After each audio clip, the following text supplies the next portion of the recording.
Maaf Bu, sebentar sedang ada kendala akan diusahakan Bu. Ya, silakan.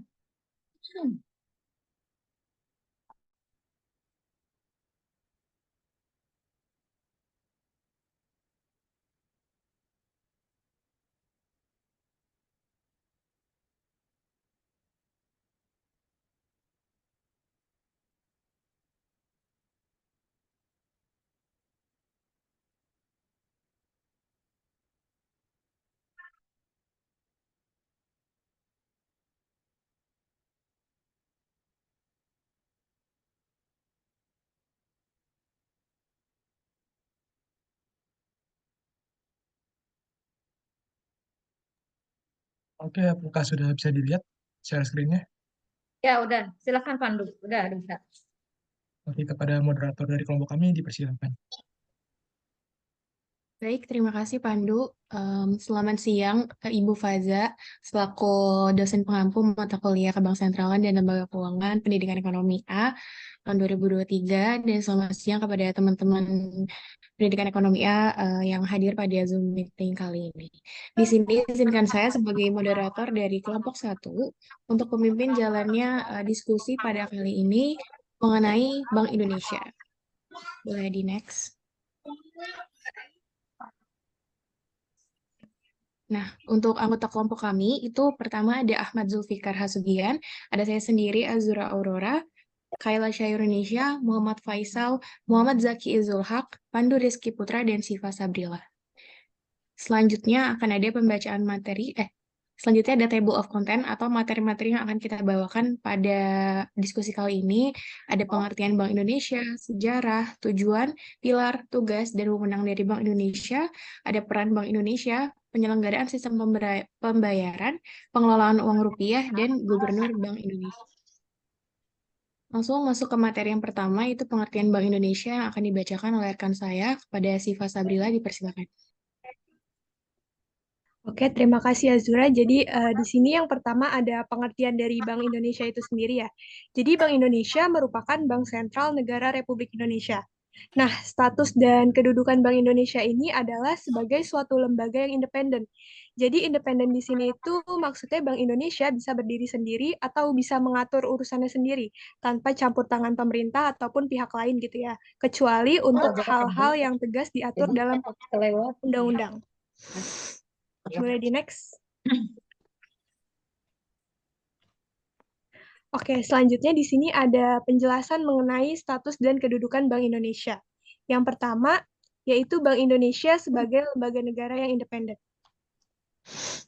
Bank Indonesia sebagai bank sentral yang independen itu dimulai ketika Undang-Undang Nomor 23 Tahun 1999 tentang Bank Indonesia dinyatakan berlaku pada tanggal 17 Mei 1999.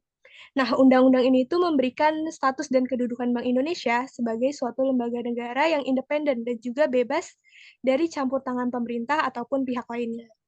Lalu, sebagai suatu lembaga negara yang independen, Bank Indonesia tentunya mempunyai otonomi penuh dalam merumuskan dan juga melaksanakan setiap tugas dan wewenangnya sebagaimana ditentukan dalam undang-undang tersebut. Lalu pihak luar tidak dibenarkan mencampuri pelaksanaan tugas Bank Indonesia, dan Bank Indonesia juga berkewajiban untuk menolak atau mengabaikan intervensi dalam bentuk apapun dari pihak manapun juga untuk lebih menjamin independensi tersebut. Boleh di next?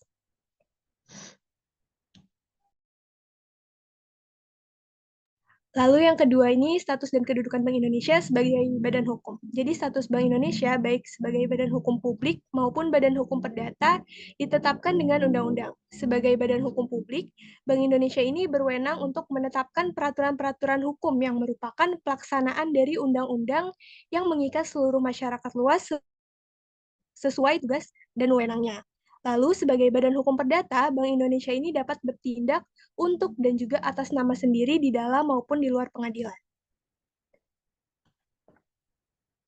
Untuk sejarah Bank Indonesia akan dipaparkan oleh Zul. Oke, terima kasih sih Pak. Untuk materi berikutnya ada sejarah Bank Indonesia. Boleh di next. Berikut adalah kronologi sejarah Bank Sentral Republik Indonesia yang dimulai dari zaman Belanda, yaitu berdirinya di Javasbank dan Bank Belanda. Yang kedua ada zaman Jepang, 3 bank Jepang. Yang ketiga tahun 1950, yaitu nasionalisasi di luar Javasbank. Dan tahun 1953, yaitu berdirinya Bank Indonesia. Tahun 1968, Bank Indonesia sebagai bank sentral. Tahun 1998 ada deregulasi perbankan, yaitu saat Bank Indonesia mengeluarkan paket kebijakan deregulasi perbankan dengan nama Paket Kebijaksanaan 27 Oktober 1988 yang lebih dikenal dengan Pakto 88 atau Pakto 27 yang bertujuan untuk mendorong tumbuhnya industri perbankan dengan mempermudah perizinan dalam pendirian bank baru. Untuk tahun 2004, yaitu penetapan Bank Indonesia sebagai bank sentral yang independen, dan tahun 2011, yaitu pengalihan fungsi pengawasan perbankan ke OJK. Boleh di next. Nah, untuk sejarahnya, awal mula Bank Indonesia bernama Djavas Bank atau DJB. Djavas Bank atau DJB didirikan pada 1828 sebagai pengganti Bank Pancoran. Pada waktu itu, DJB diberi hak oktroy atau hak istimewa oleh pemerintah Kerajaan Belanda untuk bergerak sebagai bank sirkulasi. Sebagai bank sirkulasi, DJB bertugas untuk mencetak dan mengedarkan uang gulden di wilayah Hindia Belanda. Setiap 10 tahun, hak oktroy DJB akan diperpanjang sehingga secara keseluruhan DJB sudah mendapat 7 kali masa perpanjangan. DJB pun menjadi bank sirkulasi pertama di Asia memasuki tahun 1830. Memasuki tahun 1830, DJB telah melakukan ekspansi bisnis dengan membuka kantor cabang di beberapa kota di Hindia Belanda, seperti Semarang pada tahun 1829, di Surabaya 1829, Padang 1864, Makassar 1864, Cirebon 1866, Solo 1867, dan Pasuruan 1867. Pembukaan cabang ini didorong oleh kebijakan baru yang diterapkan oleh Belanda di Nusantara, yakni sistem tanam paksa. Untuk mendukung kebijakan baru mereka di bidang finansial, pemerintah kolonial memanfaatkan DJB sebagai medianya. Namun, pada masa pendudukan Jepang di Indonesia, DJB dilikuidasi. Tugas DJB sebagai bank sirkulasi diganti oleh bank buatan Jepang bernama Nampo Keihatsu Ginko atau NKG. Namun, setelah Indonesia merdeka pada 1945, DJB kembali diaktifkan oleh NICA untuk mencetak dan mengedarkan uang mereka. Boleh di next. Nah, berikutnya ini Bank Indonesia. Pada tanggal 6 Desember 1945 disahkan Undang-Undang mengenai nasionalisasi Djavas Bank resmi menjadi milik Indonesia. Undang-undang ini menyebabkan Presiden Djavas Bank, Dr. Ah Ho Wing, mengundurkan diri. Pemerintah Republik Indonesia pada tanggal 1 Juli 1953 menerbitkan Undang-Undang Nomor 11 Tahun 1553 tentang Pokok Bank Indonesia yang menggantikan DJB WED tahun 1922. Sejak 1 Juli 1953, Bank Indonesia secara resmi berdiri sebagai Bank Sentral Republik Indonesia. Next. Bank Indonesia telah mengalami berbagai periode dalam perkembangan politik dan ekonomi bangsa yang mengalami perubahan dengan penuh gejolak. Perubahan Bank Indonesia ini terlihat dalam Undang-Undang Peran Pokok Bank Indonesia dari waktu ke waktu. Itu tahun 1999 ditetapkan sebagai lembaga negara yang independen dalam melaksanakan. Tahun 2004 konsentrasi pada aspek penting pada tugas dan wewenang Bank Indonesia. Dan tahun 2008 Bank Indonesia berperan dalam menjaga stabilitas sistem keuangan. Next. Berikutnya ada materi, tujuan, dan pilar Bank Indonesia yang dipaparkan oleh rekan saya, Azura. Baik, terima kasih. Boleh di next. Nah, selanjutnya ada tujuan dari Bank Indonesia itu. Nah, tujuan Bank Indonesia itu sebenarnya tidak jauh dari mencapai dan memelihara kebijakan nilai rupiah ya, teman-teman. Nah, di sini tujuan utamanya kita bahas yang pertama terkait mencapai stabilitas nilai rupiah. Di sini artinya Bank Indonesia ini akan memastikan bahwa lembaga-lembaga keuangan di bawahnya itu akan tetap kuat dan terhindar dari resiko yang mengganggu stabilitas nilai rupiah ini. Nah, yang kedua itu memelihara stabilitas sistem pembayaran. Nah, terkait stabilitas sistem pembayaran berarti tujuannya Bank Indonesia di sini itu untuk melindungi masyarakat dari fluktuasi harga yang tidak stabil, dan dia itu akan memastikan kalau kebutuhan dasar itu tetap terjangkau bagi semua lapisan masyarakat. Dan yang terakhir, turut menjaga stabilitas sistem keuangan dalam rangka mendukung pertumbuhan ekonomi yang berkelanjutan. Boleh di next. Nah, pilar utama Bank Indonesia ini sebenarnya nggak beda jauh dengan tugas Bank Indonesia yang nanti akan dijelaskan lebih lanjut. Yang pertama itu ada menetapkan dan melaksanakan kebijakan moneter. Yang kedua, mengatur dan menjaga kelancaran sistem pembayaran. Dan yang terakhir, terkait tentang stabilitas sistem keuangan. Boleh di next. Nah, selanjutnya tugas dan wewenang Bank Indonesia yang akan dijelaskan oleh rekan saya, Kayla. Kepada Kayla dipersilakan. Oke, terima kasih Azura. Oke, di sini ada tugas-tugas dari Bank Indonesia. Untuk tugas BI yang pertama yaitu menetapkan dan juga melaksanakan kebijakan moneter. Nah, jadi tugas utama dari BI itu adalah melakukan atau menetapkan kebijakan moneter untuk mengatur jumlah uang yang beredar atau mengatur suku bunga supaya nggak terjadi inflasi ataupun deflasi. Nah, untuk tugas BI yang kedua yaitu ada mengatur dan juga menjaga kelancaran sistem pembayaran. Nah, jadi Bank Indonesia sendiri itu berwenang untuk melaksanakan serta memberikan persetujuan dan juga izin atas penyelenggaraan dari sistem pembayaran.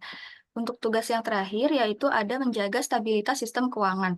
Nah, jadi BI itu berwenang untuk mengatur dan juga mengawasi setiap kegiatan kelembagaan keuangan dan juga mengakses informasi yang dinilai akan mengancam stabilitas keuangan. Boleh di next. Oke, untuk wewenang Bank Indonesia yang pertama yaitu ada wewenang dalam menetapkan dan juga melaksanakan kebijakan moneter, yaitu dengan cara menetapkan sasaran-sasaran moneter dengan memperhatikan laju inflasi. Lalu yang kedua melakukan pengendalian moneter dengan cara yang pertama yaitu operasi pasar terbuka atau memperjualbelikan surat-surat berharga. Lalu ada penetapan politik diskonto atau penetapan suku bunga. Lalu kebijakan yang ketiga ada penetapan cadangan wajib minimum atau GWM. Dan kebijakan yang terakhir yaitu ada himbauan moral.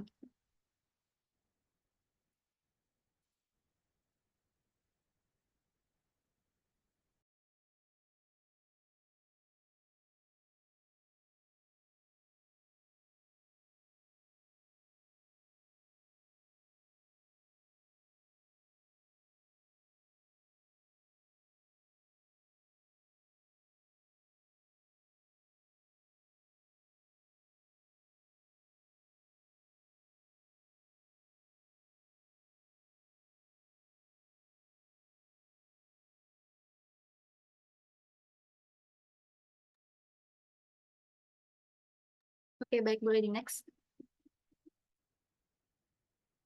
Oke, lalu untuk wewenang kedua yaitu wewenang dalam mengatur dan juga menjaga kelancaran sistem pembayaran, yaitu dengan cara melaksanakan dan memberikan persetujuan dan juga izin atas penyelenggaraan jasa sistem pembayaran, mewajibkan penyelenggara jasa sistem pembayaran untuk menyampaikan laporan kegiatannya, dan juga menetapkan penggunaan alat pembayaran. Boleh di next.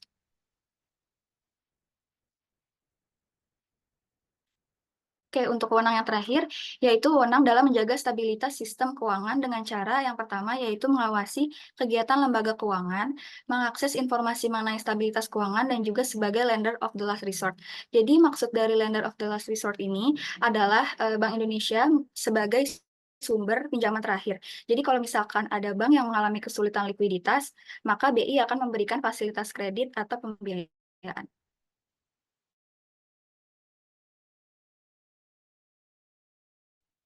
Boleh di next.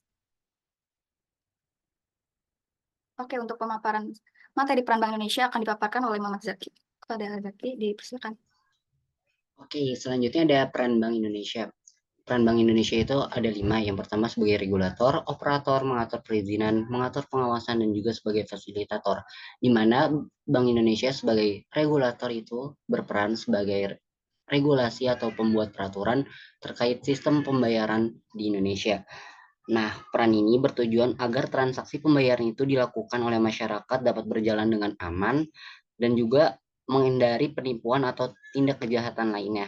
Lalu yang kedua ada sebagai operator. Bank Indonesia berperan sebagai operator atau yang menyediakan jasa layanan sistem pembayaran di Indonesia. Itu pada praktiknya mengatur serta mengawasi infrastruktur baik tunai maupun non-tunai, sistem pembayaran seperti jaringan ATM, kartu kredit maupun internet atau bank m-banking lainnya. Yang ketiga mengatur perizinan, di mana Bank Indonesia itu berperan sebagai lembaga yang memberikan izin pada lembaga-lembaga lain yang menyediakan jasa layanan sistem pembayaran di Indonesia. Nah, seperti yang kalian atau teman-teman sendiri ketahui, banyak penyedia-penyedia layanan jasa sistem pembayaran seperti Dana, terus GoPay, ShopeePay itu harus berizin atas Bank Indonesia atau meminta perizinan dari Bank Indonesia itu sendiri maupun OJK. Lalu yang keempat ada pengatur pengawasan, di mana Bank Indonesia berperan sebagai lembaga yang memberikan pengawasan atas lembaga lain yang menyediakan jasa layanan dan sistem pembayaran di Indonesia. Nah, dengan adanya sistem pengawasan ini akan mempermudah prosedur sistem pembayaran yang aman, terjamin, dan terhindar dari penipuan sehingga mengurangi tingkat resiko penggunaan bank itu sendiri. Lalu yang kelima ada sebagai fasilitator, di mana Bank Indonesia berperan sebagai fasilitator atau badan yang memfasilitasi pengembangan sistem pembayaran di Indonesia. Nah, BI sendiri ini sudah mengembangkan 4 penyelenggara sistem pembayaran non tunai, yaitu BI RTGS, BI SSS, BI SKNBI, dan juga BI FES. Lalu materi selanjutnya itu ada penyelenggaraan sistem pembayaran Bank Indonesia yang bersifat non tunai. Boleh di next. Yang pertama itu ada BI RTGS. Sistem BI RTGS adalah infrastruktur yang digunakan sebagai sarana transfer dan dana elektronik yang settlementnya dilakukan seketika per transaksi secara individu, di mana sistem BI RTGS berperan penting dalam proses aktivitas transaksi pembayaran, khususnya pada proses transaksi yang termasuk high value payment system atau HVPS, atau transaksi yang bernilai besar, yaitu transaksi yang minimal 100 juta rupiah ke atas dan bersifat urgent.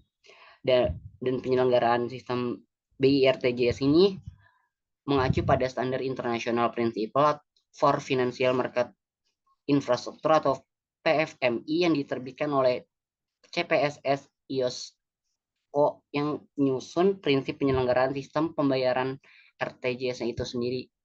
Lalu yang kedua BISSS yang merupakan sarana transaksi dengan Bank Indonesia termasuk penatausahaan dan penatausahaan surat-surat berharga secara elektronik dan terhubung langsung antara peserta penyelenggara sistem Bank Indonesia Real Time Gross Settlement atau sistem BI RTGS. BISSS menggabungkan sistem transaksi Bank Indonesia dengan sistem penatausahaan surat berharga itu sendiri. Nah, kegiatan apa aja sih yang ada di BISSS? Kegiatan transaksi yang ada di BISSS itu mencakup pelaksanaan operasi pasar terbuka atau OPT, pemberian fasilitas pendanaan Bank Indonesia kepada bank lainnya. Yang ketiga, pelaksanaan transaksi surat berharga negara atau SBN dan untuk dan atas nama pemerintah. Nah, sedangkan peserta BISSS itu sendiri itu terdiri dari Bank Indonesia itu sendiri, Kementerian Keuangan, bank lain, lembaga penyimpanan dan penyelesaian, perusahaan efek, dan juga lembaga lain yang disetujui oleh Bank Indonesia itu sendiri. Lalu selanjutnya ada BI SKNBI. Nah, BI SKNBI ini sistem infrastruktur yang digunakan oleh Bank Indonesia dalam penyelenggaraan transfer dana dan clearing yang terjadwal untuk memproses data keuangan elektronik pada layanan transfer dana, layanan clearing warkat debit, layanan pembayaran reguler, dan juga layanan penagihan reguler. Selanjutnya ada sistem BI-FAST. Sistem BI-FAST adalah sistem infrastruktur sistem pembayaran retail nasional yang dapat memfasilitasi pembayaran retail secara real time, aman, efisien, dan tersedia setiap saat atau 24/7 jam. Di mana BI-FAST sendiri itu memiliki beberapa keuntungan, diantaranya yang pertama real time 24/7, jadi waktu transfer itu sama dengan aslinya di penerima pembayaran tersebut. Lalu yang kedua ada lengkap, yang dimana melayani berbagai instrumen dan kanal pembayaran, baik itu virtual account, top up, sistem pembayaran lainnya seperti Dana, ShopeePay, GoPay, dan lain-lain.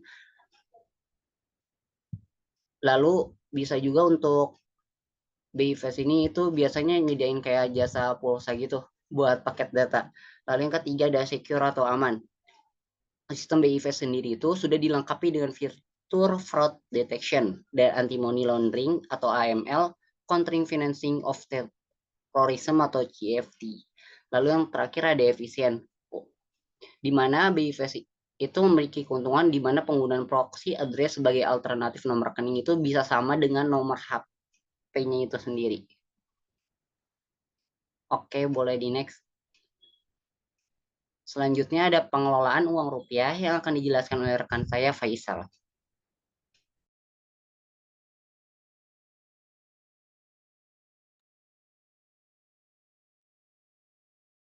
Next.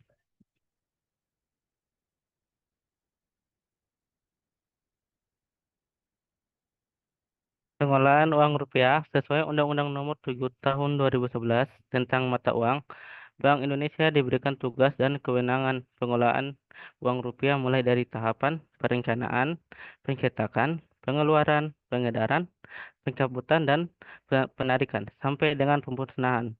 Bahwa pengelolaan uang rupiah perlu dilakukan dengan baik dalam mendukung terpeliharanya stabilitas moneter, stabilitas sistem keuangan, dan kelancaran sistem pembayaran.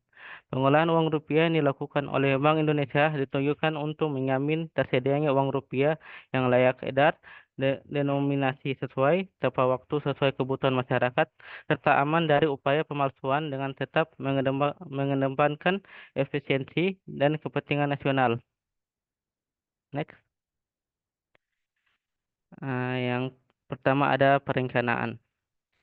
Perencanaan uang rupiah merupakan suatu rangkaian kegiatan menetapkan besarnya jumlah dan jenis pecahan berdasarkan perkiraan kebutuhan rupiah dalam periode tertentu. Terdapat 3 faktor utama yang dipertimbangkan Bank Indonesia dalam melakukan perencanaan pencetakan uang rupiah. Yang pertama ada tambahan uang kartal yang diedarkan. Yang kedua, penggantian uang yang dimusnahkan karena tidak layak edar. Yang ketiga, menjaga kecukupan persediaan kas Bank Indonesia melalui penetapan gas minimum dan iron stock nasional. Next. Dua, ada percetakan. Percetakan uang rupiah merupakan suatu rangkaian kegiatan mencetak uang rupiah yang dilakukan oleh Bank Indonesia berdasarkan rencana cetak dalam periode tertentu. Sesuai amat UU Ciptakan mata uang rupiah dilaksanakan di dalam negeri dengan menunjuk BUMN, yaitu Perum Peruri atau Perusahaan Umum Pencetakan Uang Republik Indonesia. 3. Pengeluaran uang rupiah merupakan menerbitkan rupiah sebagai alat pembayaran yang sah di wilayah negara Kesatuan Republik Indonesia. Bank Indonesia memiliki wewenang dalam mengeluarkan uang rupiah dalam bentuk emisi baru, uang rupiah desain baru, dan uang rupiah khusus. 4. Ada pengedaran. Pengedaran uang rupiah merupakan suatu rangkaian kegiatan mengedarkan atau mendistribusikan rupiah di wilayah negara Kesatuan Republik Indonesia. Kegiatan pengedaran uang rupiah mencakup distribusi uang rupiah dan layanan kas.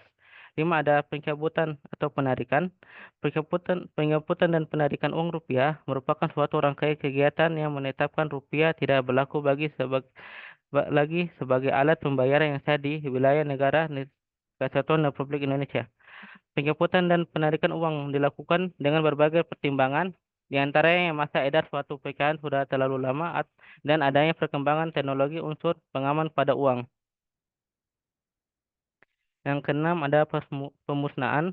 Pemusnahan uang rupiah merupakan suatu rangkaian kegiatan meracik, melebur, atau secara lain memusnahkan rupiah sehingga tidak merupai rupiah. Bank Indonesia berkomitmen untuk menyediakan uang layak edar bagi masyarakat, yaitu uang rupiah yang memenuhi persyaratan untuk diedarkan berdasarkan standar kualitas yang ditetapkan oleh Bank Indonesia. Sebagai wujud komitmen tersebut, salah satu langkah dilakukan Bank Indonesia secara rutin adalah kegiatan pemusnahan uang. Selanjutnya ada Gubernur Bank Indonesia yang akan disampaikan oleh teman saya, Pandu. Oke, terima kasih. Akan saya lanjutkan untuk materi mengenai Gubernur Bank Indonesia. Gubernur Bank Indonesia merupakan seorang pejabat negara Republik Indonesia yang memimpin Dewan Gubernur Bank Indonesia. Masa jabatan untuk Gubernur Bank Indonesia adalah 5 tahun untuk satu periodenya dan dapat diangkat kembali dalam jabatan yang sama untuk sebanyak-banyaknya 1 kali atau 1 periode masa jabatan berikutnya. Dalam Undang-Undang Nomor 9 Tahun 2010 tentang Keprotokolan, Gubernur Bank Indonesia ditempatkan setara dengan para wakil Ketua Majelis Permusyawaratan Rakyat atau MPR, Dewan Perwakilan Rakyat atau DPR, Dewan Perwakilan Daerah atau DPD, Badan Pemeriksa Keuangan atau BPK, Mahkamah Agung atau MA, Mahkamah Konstitusi atau MK, dan Komisi Yudisial atau KY, dan para Ketua Badan Penyelenggara Pemilihan Umum. Pada tata tempat dalam acara kenegaraan dan acara resmi sebelum Undang-Undang Nomor 23 Tahun 1999 tentang Bank Indonesia, Gubernur Bank Indonesia adalah anggota kabinet dan pejabat setingkat menteri.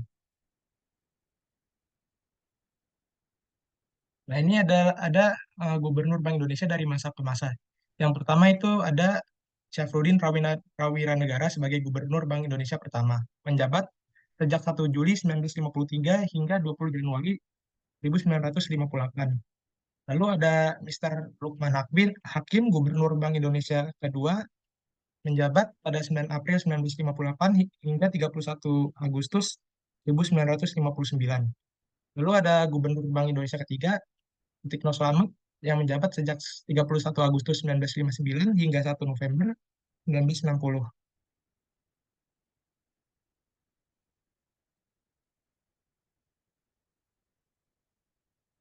Lalu untuk Gubernur Bank Indonesia keempat ada Sumarno, yang menjabat sejak 1 November 1960 hingga 1 November 1963.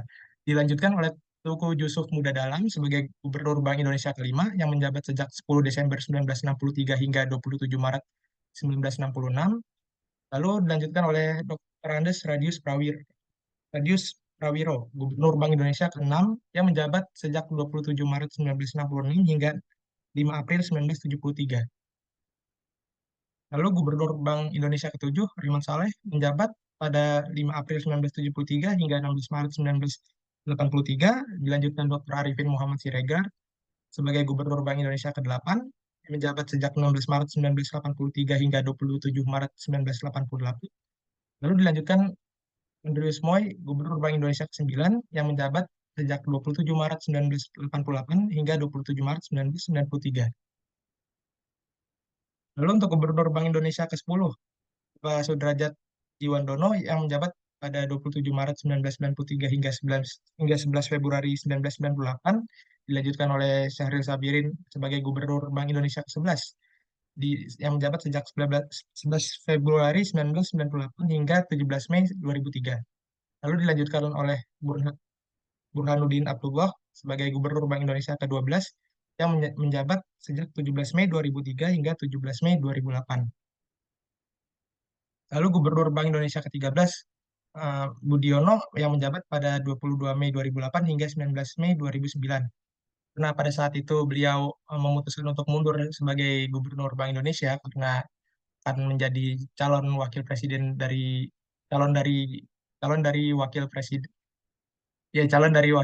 Bapak Susilo Bambang Yudhoyono. Maka dari itu Jabatannya diganti oleh pelaksana tugas yaitu Ibu Miranda Gultom yang menjabat sejak 17 Mei 2009 hingga 26 Juli 2009, lalu dilanjutkan oleh Min Nasution sebagai pelaksana tugas juga di Gubernur Bank Indonesia yang menjabat sejak 27 Juli 2009 hingga 1 September 2010.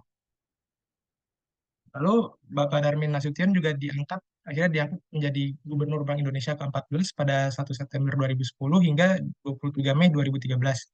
Lalu dilanjutkan oleh Agus Martowardoyo sebagai Gubernur Bank Indonesia ke-15 pada tanggal 23 Mei 2013 hingga 23 Mei 2018. Lalu yang terakhir dan yang masih menjabat hingga saat ini yaitu Pak Peri Warjio sebagai Gubernur Bank Indonesia ke-16 yang menjabat sejak 23 Mei 2018 hingga sekarang.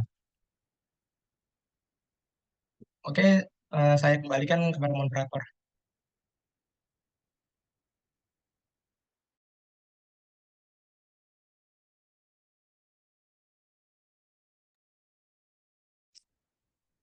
Baik, terima kasih kepada jelaskan materi pada hari ini.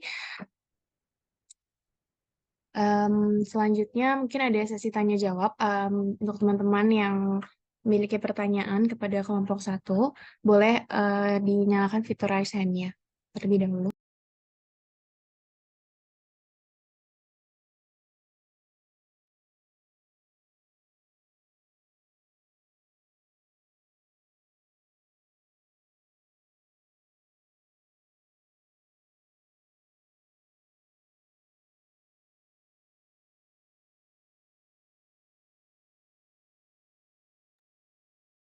Baik, Haidar boleh di-unmute dan pertanyaannya. Oke, terima kasih kepada kelompok presentasi. Tadi presentasinya bagus dan jelas. Yang jadi pertanyaan saya, kan tadi disebutkan ada peran-peran Bank Indonesia, ya ada beberapa, ada 5 kalau nggak salah. Yang salah satunya mengatur perizinan. Itu berperan sebagai lembaga yang memberikan izin pada lembaga-lembaga lain kan. Nah, yang tadi saya mau nanya, apa aja sih izin-izin yang menjadi syarat untuk calon penyedia jasa layanan sistem pembayaran? Soalnya tadi nggak jelasin. Terima kasih.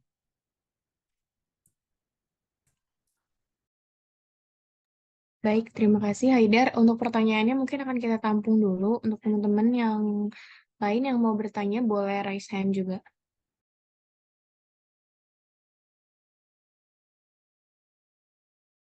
Boleh kepada Dia Sabita.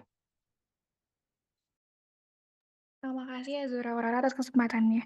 Izin tanya, tadi kan dijelasin ya di pengelolaan uang rupiah, di mana BI itu diatur di Undang-Undang Nomor 7 Tahun 2011, kalau BI punya wewenang untuk melakukan perencanaan pergantian uang yang dimusnahkan karena tidak layak edar. Nah, boleh disebutin nggak uang yang nggak layak edar itu yang kayak gimana, dan biasanya uang itu dimusnahkan dalam jangka waktu berapa lama? Baik, terima kasih.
Maaf Azura, apa boleh bertanya? Boleh. Silakan Satria. Mungkin kalau misalkan out of topik, tolong dikasih tahu. Cuman mau nanya, apakah eh, kapan krisis terbesar yang terjadi pada perbankan Indonesia dan apa yang dilakukan oleh Bank Indonesia? Mungkin itu sih. Makasih. Baik, terima kasih Satria.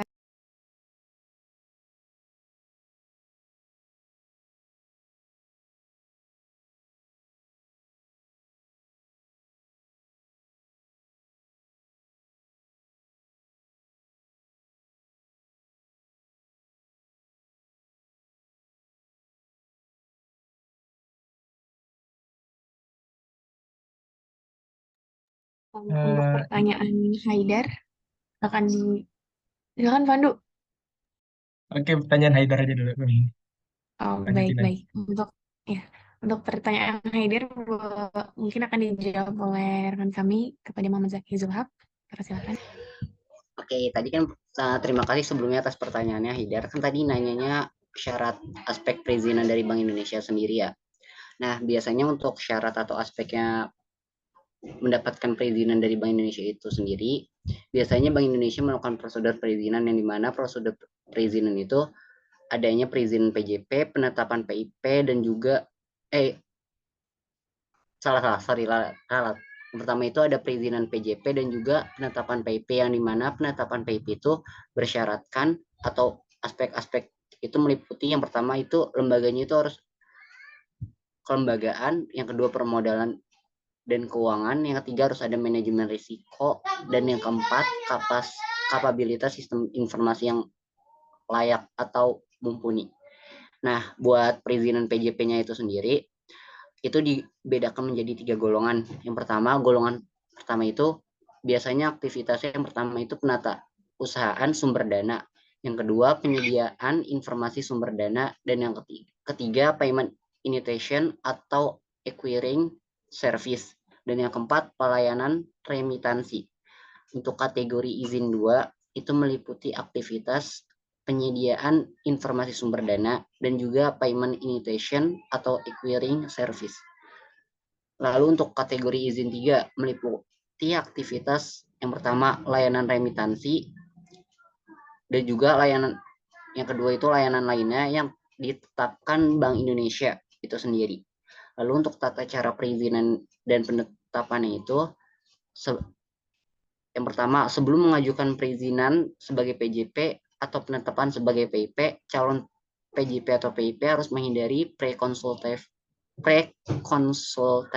meeting, yang dimana permohonan pre-consultative meeting itu didapatkan melalui link bigo.id e-licensing, yang dimana itu berisi penjadwalan atas dilakukannya pre-consultative meeting yang bertujuan untuk melakukan asesmen terhadap kesesuaian model bisnis apa yang akan dijalankan oleh PJP atau PIP itu sendiri terhadap kesiapan dokumen sesuai persyaratan dokumen perizinan yang telah tadi disebutkan di lembar PJP.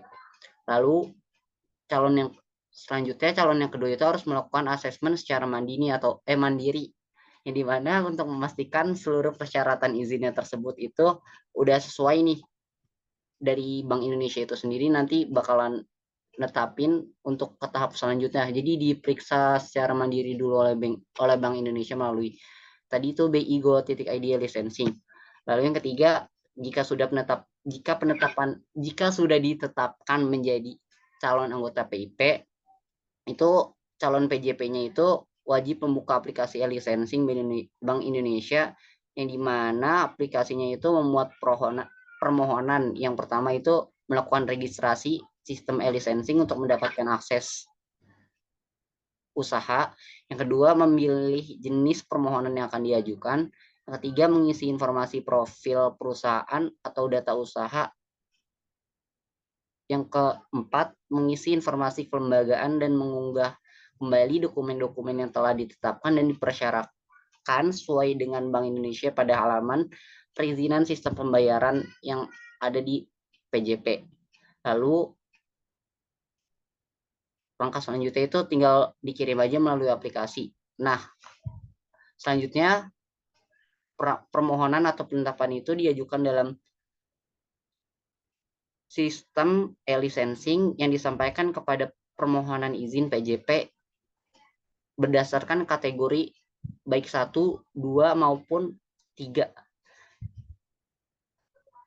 Lalu yang terakhir biasanya ada tahap pemrosesan izin. Nah, tahap pemrosesan izin itu biasanya dilakukan terhadap asesmen modal bisnis yang akan dijalankan. Biasanya ada diskusi awal mengenai persyaratan masuk, itu biasanya ada tes wawancara untuk memperoleh izin sebagai PJP atau penetapan sebagai PIP. Itu aja sih. Apakah terjawab?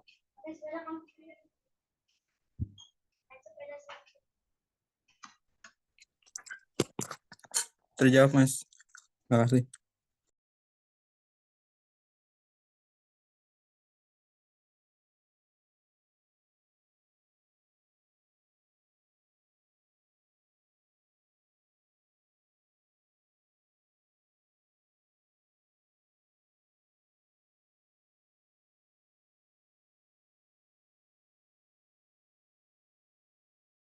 Baik, terima kasih kepada Zaki yang sudah memberikan penjelasan. Selanjutnya dipersilakan kepada Pandu Rizky Putra untuk menjawab pertanyaan. Oke, terima kasih Zura. Aku mau jawab singkat aja nih.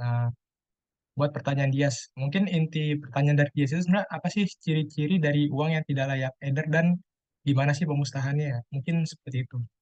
Oke, singkat aja. Jadi ciri-ciri dari uang yang tidak layak edar itu pertama uang lusuh. Jadi kayak uang yang udah sering kena basah, kering, terus lama-lama robek tipis-tipis gitu di sebelahnya itu sebenarnya udah nggak layak edar, walaupun sekarang masih sah untuk digunakan. Nah, terus yang kedua itu adalah uang yang udah rusak. Nah, terus yang ketiga itu misalnya uang cacat atau ada kesalahan cetak, misalkan nomor seri yang ganda, misalkan ada satu nomor seri yang digunakan untuk 2 lembar uang. Nah, itu nggak sah itu untuk diedarkan. Nah, lalu untuk pemusnahannya itu biasanya itu dilakukan oleh BI sendiri. Jadi uang-uang yang dinilai tidak layak edar ditarik oleh BI, lalu dari BI itu baru dilakukan pemusnahan.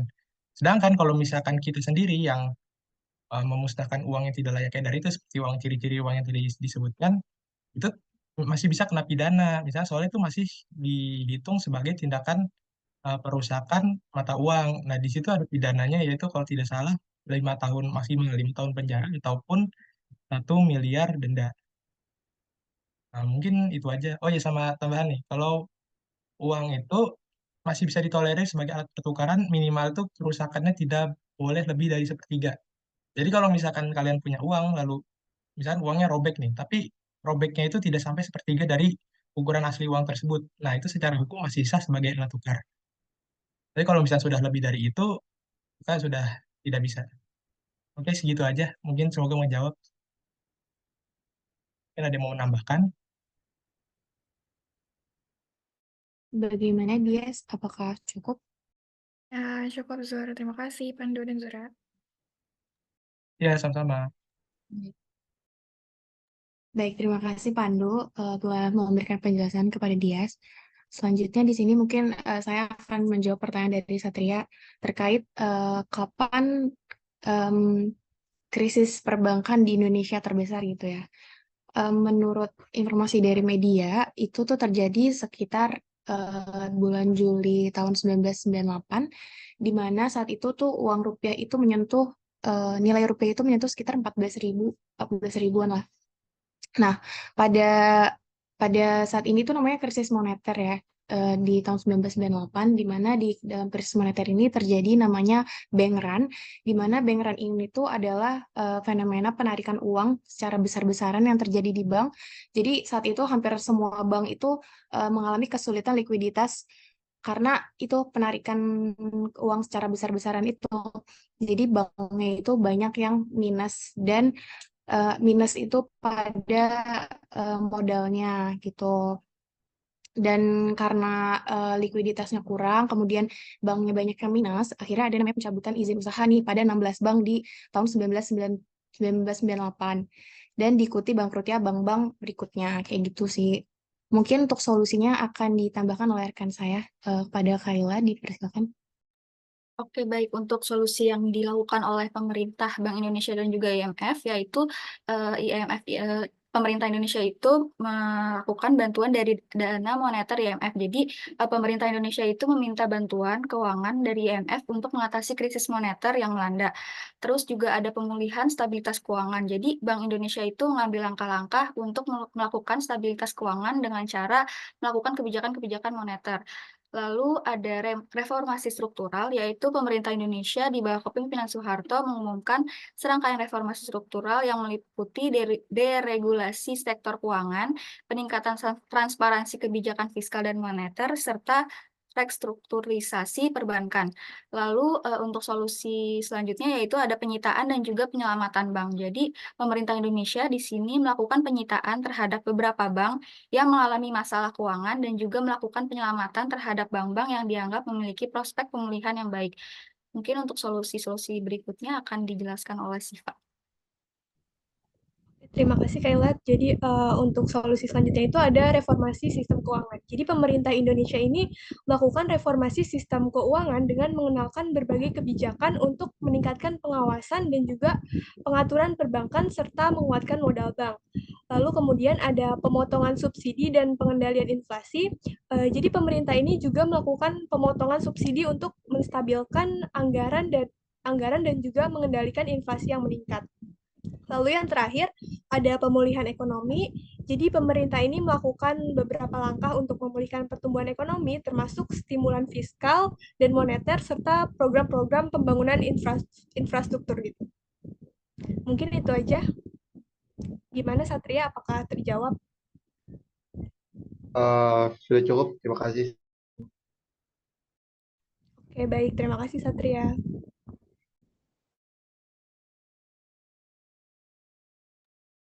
Baik, terima kasih kepada teman-teman kelompok 1 yang sudah menjelaskan dan juga menjelaskan di tanya jawab. Untuk teman-teman, apakah ada yang ingin ditanyakan lagi sebelum di